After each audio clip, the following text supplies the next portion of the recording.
like I've not been around. We took a little bit of a hiatus. January in Melbourne, it's kind of holiday season, really, isn't it? It is. It's like August in Europe. I mean, people, I'm afraid, don't do a huge amount of work. But January in Melbourne, it's summertime. Yeah. The kids are on holidays. The weather's amazing. Hospital winds down a bit. Yeah. Tennis is on. Cricket is on. So. So we didn't do much podcasting. No, we've hardly sat in this studio since December, actually. Yes, and you've been away. You had some holidays in New Zealand. Yeah. The Murphy family didn't go to Queensland for a change. We went to beautiful Queenstown in New Zealand on the South Island. That's a beautiful part of the world. Yeah, bit chilly for January though. Yeah, it's a fair bit south of here actually, but it was still beautiful mountains and lakes, and it was glorious. So hello Queenstown, beautiful. Amazing. What did you do? Were you around? I was around because everyone left, and so I had to do a little bit of work covering people. But no, I mean, it's such a great time because everyone's in a good mood. Like you said, hospitals are on low activity period, so it's really only emergency surgery. I went to the tennis. Did you? I did. I got there during the first week and watched a lot of it on the TV. But it was great. It's been fun. Well, it's back to work now. I know we're back. Luckily, we have a fun work. Yes, we do have a good job. So it's certainly been busy. I've done a lot of prostatectomies this week because I was in China last week again. 5 days in China, 5 different cities. Just fantastic. Love Your going second to China. home. Is my second home. I'm learning Mandarin. I know. Yeah. Ni hao, wo she, Murphy. Hello Chinese. That's my new favorite app. So you can test me out next time you meet me. Fantastic. But back to work properly and back to podcasting. And I must apologize. We have a few in the backlog. We've recorded a bunch of episodes at the end of last year that we haven't actually put out yet. So watch out in the next few weeks. The GUcast stream will be bombarding you with podcasts. Some really good podcasts that we actually put together last year and haven't pushed out yet, but they're very, very good. And of course, this one, as you'll have told from the title of it, is going to be a very hot topic podcast, which we'll get. Well, we were forced back into work because we bombarded our social media screens for the last few days. And people were messaging us saying, "Can you do this paper on GUcast?" So we are going to get to Ricardo, the paper, and that infographic very, very shortly. Before we do, I want to give a shout out to our fantastic partners again. The partnership program that supports GUcast is the reason we pushed out on average more than one podcast a week last year, 60 odd podcasts, I think, hundreds of thousands of listeners, and it's been very, very rewarding. But we couldn't do it without our partners. So our platinum sponsor, Astellas, our gold sponsors, Bayer in China, also Bayer in Australia, Johnson & Johnson, Mundi Pharma, and newly joining us this year will be Pfizer. So we haven't done a theme podcast for them yet. Brilliant. But that's going to be good because it's going to open up an area we haven't talked enough about, which is looking at PARP inhibitors, genetic testing for advanced prostate cancer and so on. Silver Partners Device Technologies, who distribute the Da Vinci robot. We had a few great surgically oriented podcasts last year to do with the single port, and we've another one we're about to push out from when you and I were in China a few weeks ago, back in December. Novartis, of course, radioligand therapy is always one of our big topics, and Novartis are our silver partners. Bronze partners, Cipla, Ipsen, Rigicon. Now, there's a very good Rigicon podcast coming, which features you in the making. Yes. You in the operating theatre doing an artificial urinary sphincter, supported by our friends at Rigicon. And we've done another one with Dan Moon, doing a penile prosthesis. So we're going to push out a couple of episodes in the next month or two, focusing on surgery to help restore quality of life. And Civco are joining us as bronze partners for 2026, who of course have a lot of technologies to do with transperineal biopsy, steppers and freehand devices and so on. Another important part of ours is Icon Cancer Center, radiation oncology team, who we've done some nice team podcasts for them. And this is a radiation theme podcast today. Our Journal Club partner, MSD, and Journal Club has been very popular, hasn't it? It has, yeah. We've got 2 amazing editors, and pretty soon they'll all be in the studio with us in person here in Melbourne. But yeah, very successful. Shout to Elena and Carlos. And then finally, our conference highlights partner, Bayer in China. Bayer in China, who've been fantastic supporters of ours for a couple of years now and support the great conference highlights we bring you. So thank you to our partners. That is a great list. Yes, we couldn't do it without you. And lots more great content to come. A few big things coming. I suppose, I know we're rabbiting on. We're excited to be back in the studio together, but it's going to be a big year and there's some big things coming up. But I know one thing in particular you're looking forward to. Yes, absolutely. So EAU in London this year is going to be huge for GUcast. We do have our live stage event, a plenary dedicated to GUcast on the Sunday. Yeah, at the meeting. From studio to stage, I think they've badged it. So a GUcast live event in the Euro 2 auditorium, like the giant plenary hall. Big stage, big screens, and it'll a big crowd. certainly be our event of the year. So please don't miss that one. There'll be lots of giveaways, lots of prizes, all the controversies that you've wanted to stay on top of. We'll address it there. Exactly. And some great guests. And follow our social media to read more of that. And EAU, that'll all start in the next week or two. And yeah, as you said, big giveaways and big prizes. So watch for the feed. So there you go. Right, enough. On to work then. Okay. So this paper, links in the show notes as ever. Real world burden and management of late GU toxicity after prostate radiotherapy. Insights from the Irradiate Italian Registry of Radiotherapy Disorders. Published a couple of weeks ago in European Urology Oncology Online. And our disclosure, of course, you're an associate editor at European Urology Oncology, and I'm an associate editor at European Urology. So we work in these journals. We care very passionately for these journals and all the other teams of editors and staff who work on these journals. So yeah, this is an important paper through peer review, European Urology Oncology. But geez, there was a almighty mother of all Barneys on Twitter. Well, I think it all started with a very innocent tweet that Ricardo, the first author, put out, essentially announcing that this paper had been published. A link to the paper, and here is a convenient little infographic if you wanted to know the main highlights from the paper. Yeah, because people like infographics, especially on social media. We certainly like them. Yeah, we use them a lot. We know they can be very powerful for delivering a message, but, AI-generated infographics can also get it wrong a little bit, as we have realized. Okay, so, I'm sure many of the listeners or viewers on this podcast will be aware of this, but for maybe many won't. So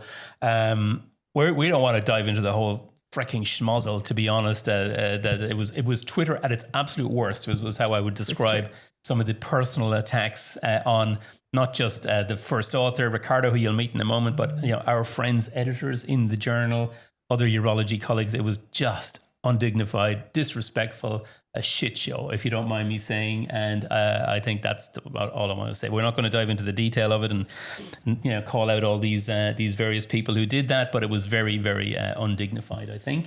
Yeah. And a good example of how all of that ugliness can really take away from the message of the paper. Exactly, because the first round of attacks was seen to be all about the infographic. We should get Ricardo, bring him in now to talk about that. And actually, the paper itself didn't. There was some comment in it, but it didn't really. But we're going to talk about the paper today, including the limitations of it. So let's now go to Italy and welcome Riccardo Bertolo from the University of Verona, who we know well. Of course, he's a urologist I've known for years and years. Riccardo, well, look, thanks very much, first of all, for joining us on GUcast. So thank you very much for inviting me, involving me in this nice initiative. Ciao, Ricardo. You still got a smile on your face. You're surviving. Look, it must have been a difficult week for you. Yeah, actually, I have to admit, yes. A couple of days it was not so easy, but after a while, I find my balance. I stopped it, given the importance to the word that I was reading. Yeah, and I was very impressed. And a social point of view, I was impressed about the, Renu is what you were saying. It was like a repressed anger triggered by the post, just by the post. It was something that became a war. Yeah, look, absolutely. We want to talk a little bit about it and about the AI infographic that triggered a lot of the initial response, which was a bit of a disaster, to be honest. And then we only want to talk about this for a few minutes, and then we want to talk about this paper, as we always do on GUcast. But we did want to check in with you and see how you were. And I know you got a lot of very supportive messages from people as well, because this feels like a personal attack when these Twitter trolls really get going. And I was personally messaging you to say, stop replying. It only gives them oxygen. I'm very experienced with dealing with trolls for many years of having a big profile on social media. And the best thing you can do is back away from it, which I, and sometimes you just want to correct things and defend it. But go back, if you don't mind, and tell us about the AI infographic that triggered it all. The notorious one. Yes. Yeah, the very famous one, legendary. I realized that infographics are created, are generated by the word states this by itself. And they are generated by AI, and I just press with a advanced version of ChatGPT the generation of this to summarize the paper. There was also a slope, a figure. There was not the figure included in the paper that was peer reviewed, but it was a figure created with a slope showing a trend during the follow-up of this patient included in the paper. We will talk about this later on, and just summarizing some messages, obviously in a journalistic style, decontextualizing this patient from the limitation, well represented, well described in the paper, and actually it was very impressive because this sort of very, very short communication summarized just in a figure, triggered the disaster that we saw. It's very, very, very fascinating under a certain point of view, because it's also it gives you the idea in the modern times that sometimes 99% of the people are just relying on the infographic, and they don't even go through reading the abstract at this point. Before the infographics era, at least the abstract was read. Maybe nowadays it's very likely that even the abstract is not read. And it's a good example, Ricardo, of when emotions are high, even tiny things can create a huge effect. So, there was criticisms of the little picture of the urethra going around the prostate, and what looks like maybe a microwave in the room. 50% of patients look like they're in an ambulance. And it was a disaster, wasn't it? The x-axis reads 5, 10, 12, 24, 24, 36, 36, 30. So I suppose there was your comment that suggested that the point of this image is really to make the results go viral, to get attention. And these sorts of things, while it seems harmless, when there are people that are already critically looking at this and waiting for every single mistake to pop up, I suppose the reaction, it doesn't surprise me that there was such a reaction, but I guess the extent of it and the personalization of it was really difficult to see. Yeah, it really was. And we should also draw attention to this letter that the journal editors posted yesterday, Renu. And of course, being very involved in the journal, we did chat to the journal senior editors about this, that we're going to do a podcast today. And we run podcasts for European Urology, Oncology. This is not an official European Urology podcast, but they wrote a nice letter yesterday that I think reflected their unhappiness, I think, with some of the tone, didn't they? Well, I think that the reason that this was necessitated was basically there was a big light that was shed on the peer review process and whether that was upheld in this case. And I think the journal wanted to make it very clear that, of course, it was. Yeah, because the first round of reaction to the infographic was they thought it was in the paper, and Ricardo made it very clear it wasn't, and that was fine.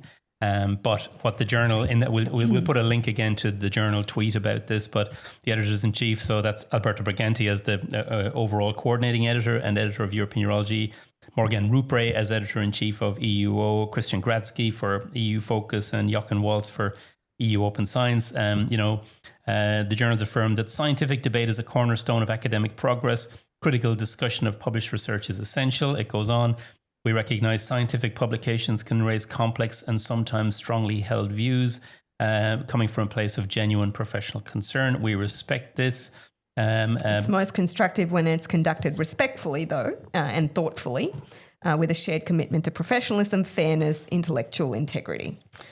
And it goes on to recognize that visual materials can strongly shape interpretation, and that the EU family of journals is committed to ensuring all visual contents that we produce as the journal or publish accurately reflects the underlying science and adheres to the highest standards. So there's lessons to be learned there for everybody involved in this. You publish a paper, you create your own infographic, the journal, will understandably want to know that that's very accurate and so on. And then the word respectful is used again in their letter. So they really stressed it that we want to foster an environment that supports open, respectful, and evidence-based discussion. Yeah. So I think the editors, they clearly were wanted to make a point about that. Yeah. And of course, they're welcoming, they write that in here, they're welcoming contributions from the community to address concerns about the paper as they would with any paper, and understand lots of papers will go, lots of letters will go in and so on, and that'll be dealt with in the usual manner. That's what this is saying, but be respectful, be professional. They use the word professional in there as well. It's exactly what I think about it. I'm witnessing this on my skin. For example, same kind of people, they were behaving like keyboard warriors on the social media. They sent maybe letters to the editor, to the journal that I'm reading and I'm replying to in a completely different language, much more professional, evidence-based. So it's very different to reply to that kind of letter from the same people with respect to replying to their tweet posted on the social media. This is another fascinating issue that we are living nowadays. So is that enough? Is that enough about the schmozzle? I think it is. I think what we should do now is go and talk about the paper. Yeah. So there will be people listening or watching this who maybe have no idea what this paper is about. But they'll certainly have got the impression that it has touched a note and caused a reaction. It's not just to the infographic, because once it goes on, you'll see that the criticism is coming absolutely predominantly from the radiation oncology community, because they feel that this paper is giving an impression about the late GU toxicity from prostate radiation that they feel is perhaps not, how do I say it? I don't want to read out the tweets on it as well. We'll dive into the criticism, but they feel that maybe it's overstated, the degree of toxicity. Okay. And I think it's also important to note, Ricardo, is this is not just a bunch of urologists that have written this paper. You do have a radiation oncologist in there as well. So your aim was to offer a balanced view. So why don't you go and tell us about the paper then? Explain what the Irradiate registry was. What did you do in this study, which was a prospective registry study? So this is not a retrospective analysis of GU toxicity. You identified a bunch of patients coming in a certain environment. They consented to be involved in this registry, and this is the paper from it. So please give us a summary. And of course, as ever, the link is in the show notes. Thanks so much for giving me the chance to summarize the paper. So actually, we have a chat in a group, in the Italian group of urologists, the Agile group, and it happens lots of time that you wake up in the morning, you have a round with some colleagues, and there's a colleague maybe posting a new imaging from an emergency department patient having a complication after radiation, and this is happening many times. At a certain point, we decided that instead of keeping this isolated episodes in a chat on WhatsApp with an imaging of the 2 ureters obstructed, the hematuria, the contracted bladder, whatever, we decided to start a prospective collection of all this within this consortium of people. This is the idea of creating the Irradiate registry. So we opened the enrollment we started the enrollment on the 1st of January. It was 2023, and we closed it. No, it was 1st January 2024, and we closed at the end of December 2024. Obviously, the enrollment was prospective, but at the access of the patient at the emergency department for complication due to radiation of the prostate, we built up the past medical history, the past history related to cancer of the patient in a retrospective fashion, and this is well stated in the paper. I underline that this is a very, very selected population, because it's a population of patients coming to the emergency department for a complication that, after screening, after triage in the emergency department, is attributed to be related to radiotherapy for prostate cancer, with the prostate left in situ. In the case, radiotherapy was the treatment of the primary disease, or for a radiation that was performed in an adjuvant or salvage setting, because prostatectomy was the first treatment of the primary cancer. And the main goal at the very beginning was not to make a discrimination about the two kind of setting radiotherapy can be used. So radiotherapy upfront versus radiotherapy after prostatectomy. But after closing the enrollment, we discovered that we collected 320 patients, almost 320 patients. And we discovered that the two populations were very, very well balanced, because we actually collected 50% of kind 1 and 50% of kind 2. So we decided to also offer inside the paper a speculative analysis about the two treatment pathways. Radiotherapy can be included, can be called to action. And this was obviously an associational statistics. It was not a causal statistic, but we found that within the collected population, within the enrolled population, there was more toxicity when radiotherapy was performed after prostatectomy. This is obviously just a hypothesis generating, because somehow it contradicts previous finding. Prospective previous findings from RCTs related to this topic. But on the other hand, I would say that we can't deny that to argue, to discuss that if the prostate is left in situ, it will likely generate some troubles for the urologist, especially in long survivors. So when the life expectancy is long and there is a combination between the effect of radiation plus eventually the effects of progression of the local disease, could happen that something is going on with the patient. It's going back that, you know very well, as a urologist, they are kind of nightmares to be treated. So very good. To conclude, it was just to raise the awareness that this kind of complication do exist. Was not we were not able to provide a denominator, which is a big criticism. Unfortunately, we have to work on this, because in Italy, we at the end of a given year, we are able to provide the number of prostatectomies performed, which is the denominator, and we are able to read in our Italian registry the number of readmission for complication after prostatectomy. So even if the readmission occur in another institution with respect to the one where prostatectomy was performed, the sum at the end of the year is denominator and a numerator. For radiotherapy, this is not possible. First, because complication after radiotherapy will occur several years after after the treatment was provided. Then you have accesses to different institutions, same as for surgery. But the problem is that this is not tracked, this is not coded same way as for surgery. So it's very, very hard to provide a denominator. We have a numerator nowadays.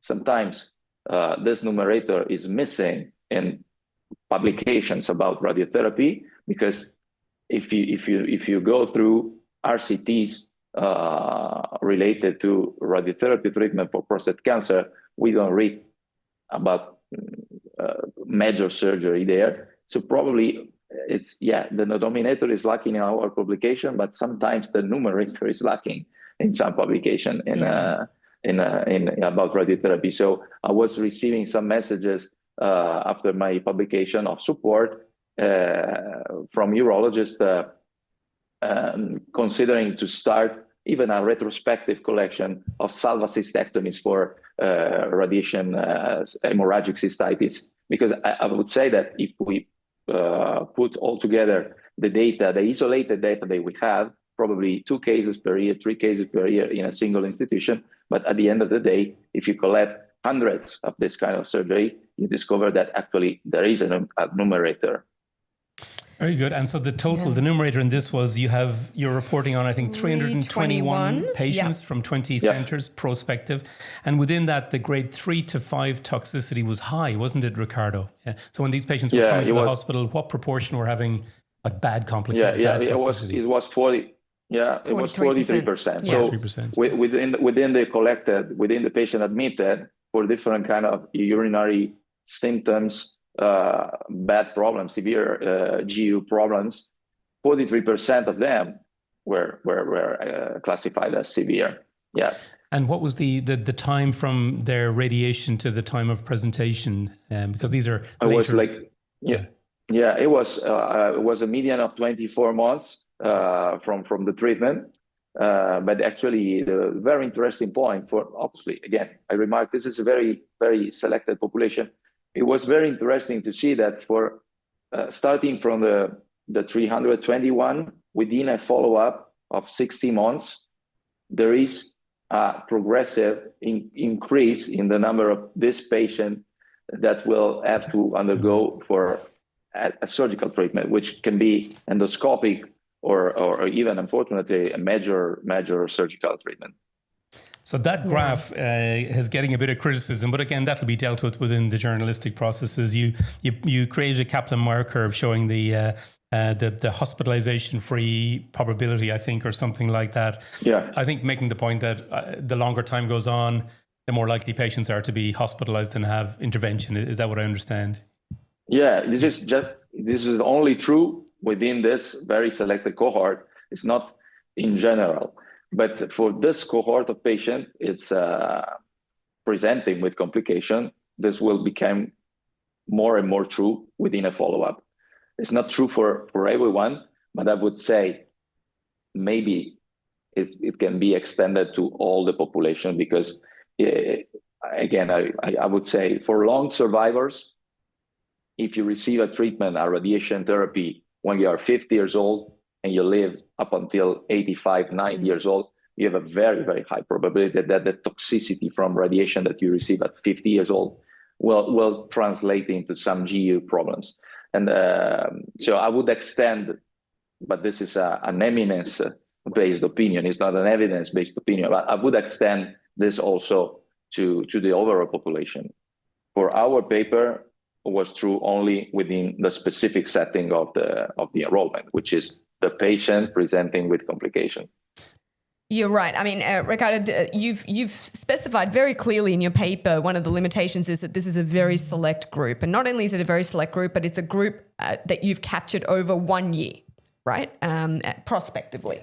And you're right. I mean, without a denominator, you don't know whether you're overcalling some of these results. But the other thing you've also outlined in your paper is it's hard to capture the numerator because you haven't captured every patient that presents with a complication. Yeah, they could be at different hospitals, etc. And you haven't considered other things like secondary malignancies. That's another area where you may capture more patients. So, these are challenges of presenting real world data. And also in your discussion, you've obviously referred out to other data in this space, including from Nathan Laurentiuk, our colleague and GUcast advisor, who I remember published experience from a metro hospital here in the BJUI, documenting the number of these patients. And, when urologists listen to this or read these papers, we recognize this straight away, just like you described on your ward round. This group of patients who turn up in the emergency department years after radiation with bleeding, blockages, etc. I think in your paper, it's very interesting. Charlson score is 5. 60% are on anticoagulants. These are older men, but the problem is, now they're on a strong anticoagulants and they're bleeding from the rectum, they're bleeding from the bladder or from the prostate, and the radiation is the primary cause for that. And we always, I'm sure we know these are underreported because often these are years and years later. I can tell you from my own personal experience of looking after lots of these patients over the years, they have been on prospective trials here from our centre, but these trials are long since reported. And now they're back here, 20 years later, and they're in the emergency department. I had a phone call on Saturday night, at 11 o'clock at night with this lovely patient of mine who I know very well, who's 82 years of age, but I discharged him 5 years ago, but I'm the one getting a phone call about clot retention, severe clot retention, blocked off bladder, etc. In one of the private hospitals here in Melbourne. I'm not making this up, because I have to see him tomorrow afternoon. So these are real. And that's why for the urologists out there, we feel it's important to produce some data on this, put it in a good journal, do a prospective registry, accept the criticism and the limitations, but let's not have unprofessional attacks on individual doctors and our revered editorial board members, editors in chief, for trying to draw attention to an issue that we definitely see and we definitely feel, Renu. Yeah, I mean, I think you'd be hard pressed to find a urologist that, who hasn't washed out a bladder, repaired a bladder, or removed a bladder for a complication like this. And it's heartbreaking to see. These are such challenging patients to deal with, and they, some of them do spend a lot of time in and out of hospital. So it does strike a chord with a lot of urologists. That's not to say that radiotherapy is not a good treatment. Of course, it's just to say that we should keep this in mind when counselling patients. I should say, especially on GUcast, if you not regular viewers or listeners, last year one of our radiation oncology mates said that we are the best podcast in GU radiation oncology because we're so interested. How many very well known radiation oncologists have we had in the studio or online? Absolutely. Last year alone, on our advisory board, Vidang Murthy was in here, Andrew Loblaw. Shankar C was here all the time in the studio, literally. And you had that episode, 2 radiation oncologists and a urologist. Three radiation oncologists. Yeah, they were like the 3 horsemen of the apocalypse. They described themselves as. That was Vidang and Andrew Loblaw and Surat Chander. We took the cameras down to the new Cyberknife recently and talked to Shankar about that. We're very pro radiation on this, but we're also working urologists, full-time cancer specialists, myself and Renu, so we're very familiar with this. Yeah. And I also do feel that a lot of the radiation oncologists that we work with, Declan, for the really young patient, they do push for surgery as well because people recognize that these patients will live a long, long time. And like Ricardo said, if you're going to live, if you have treatment at the age of 40 or 50 and you live to the age of 80, chances are you're going to experience some complication. And actually on that note, one of our most popular podcasts last year was when we were in London and we visited Guy's Hospital and we did an episode on radiation cystitis. And we visited, we'll put a link in the show note as well, actually, but we did a fantastic episode. Yasmin and Ramesh. Yeah, Yasmin and Ramesh, 2 urologists from Guy's Hospital in London who run a dedicated radiation cystitis clinic every couple of weeks. And they take patients from all over the UK, these poor patients who have, terrible symptoms. And they try and improve their quality of life from all that. So, all these people who are outraged about this, can you please just, understand we look after these beloved patients and it does strike a chord with us as well, Ricardo. Yeah, it was kind of impressive also to read this kind of denialism about this complication that can occur, which is important. As you said, comorbidities in our population, the chance that even if it was not true at the time of radiotherapy, becomes true in a while, after some years, that they start anticoagulants, antiplatelets. Absolutely. So this is real world. This is the real world. Unfortunately, these patients are aging. We are curing chronic diseases. They will live longer, and the likelihood that they will experience something that we have to manage is higher. In Italy, unfortunately, we also have the issue that is kind of illustrated in the paper of the fact that you can't intercept this kind of patient if you work in a radiation oncology suite because you don't have a inpatient setting. So this patient, at a longer follow-up, they will be maybe lost at follow-up for you, but they can be they can go through an emergency department and be admitted in a urology suite because it's the urologist that at the end of the day will treat the complication. So that's why sometimes these complications are underreported because there's something which is in the logistic of the hospitals in Italy that prevent radiation oncologists to know exactly what is happening to these patients. Yeah. Very good. Well, look, that was a great discussion about that paper. Congratulations to you and all your colleagues. Congratulations, for Ricardo, putting it together. and to you and the team. Yeah, and look, we'll move past all this heated start to the year when all that stuff blew up on Twitter. Well, it was a similar, it was on a lower scale, but when Nathan Larenchuk published his paper in BJUI in 2018, that was reference 8 in Ricardo's paper. And along the same lines, are these late complications more common than expected? But then there was a bit of a reaction to that as well. And look, I think Nathan felt it on your behalf too, Ricardo. And I should say, by the way, we did invite a radiation oncologist to come into the studio today to have a chat about this. But he or she said they didn't want to touch it. They said the paper was too toxic in their community. So we did reach out. And we also spoke to the journals to say, do you want to say anything? They said, no, we're going to put a piece out. And so their article came yesterday. And so we look forward to seeing the back and forth in the correct manner, the correct professional manner, as the editors pointed out. within the pages of EUO in the coming weeks and months. There you go. But yes, well done. I mean, we enjoyed reading the paper. It was, prospective registries it's always good data to see. Is exactly right. And just to finish, so the AI infographic, the thing that sparked it all, you did take it down eventually. I think you tweeted out that you'd chosen to delete it. So tell us about that. Yeah.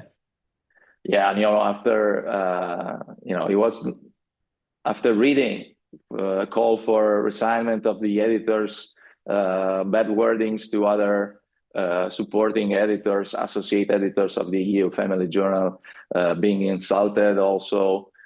Because they maybe were just liking or reposting my tweets.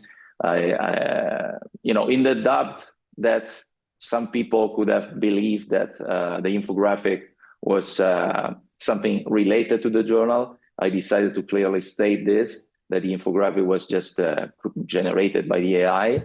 It was, in my view, it was obvious since the beginning, but actually I remarked this. I underlined this and I deleted the infographic, stating that it was just generated by myself using the AI without any kind of peer review from the journal. But actually, this was not enough to stop the storm, because the Rolling Stone started from the top of the hill and it was going. It was picking up speed, yes. And look, it wasn't easy for you either. I mean, you were labeled a perpetrator, a fabricator. He was nefarious. That Italian urologist. Yeah, I mean, what was that one all about? The Italian urologist has confirmed that he fabricated this goodness. At one stage. Was it the same one who also tagged the chief exec and the chief of urology at the Cleveland Clinic? This is in regard to Laura Bucavina, our beloved Laura, friend of the podcast. The nicest person in the world. Associate editor of the journal, saying, is the leadership of the Cleveland Clinic aware that this reputable urologist is promoting this harmful misinformation as real? I mean, guys, pull your heads in. We all have to work together for our patients, and that's all we'll say about that. Yeah, exactly. Great. Well, look, Ricardo, congrats again. Thank you for joining us. It's Sunday morning. Thank you, Ricardo. In Italy. You're in Verona. You're at work, of course. You're in there. Yeah. Thank you for joining us. It's like 8 a.m. now. Ready to start the round. And are you enjoying some of the Winter Olympics? Yeah. Yesterday was very nice. There was the downhill, and Italy scored like 2 medals, the silver one and the bronze one. Well, very nice. I was a skier, so I love watching. It's awesome. Well, we look forward to seeing you at EAU in London, of course. Yeah, for sure. We'll be there. Wonderful. Well, that's Thanks for inviting. No problem at all, my friend. Not at all. Keep up the good work. That's all we have time for on this episode of GUcast. Thank you. Great to be back live in the studio early February. Lots more to come. Yeah, please keep an eye on the feed. There's a lot of backlog episodes that are going to come out over the next few weeks. And we'll be pumping them out regularly. We'll see you at USANS at the end of the month if you're in Australia. Come along. Yeah, Renu is convening our national meeting here in Australia at the end of the month, and lots of international guests. There'll be lots of podcasts for that. Yeah. And then next month is EAU in London, which, as we say, we got a big show going there. So we'll be hoping we get a big crowd come and see us. Come and say hi. Take care. Bye-bye. Bye. Looking forward to that. Bye.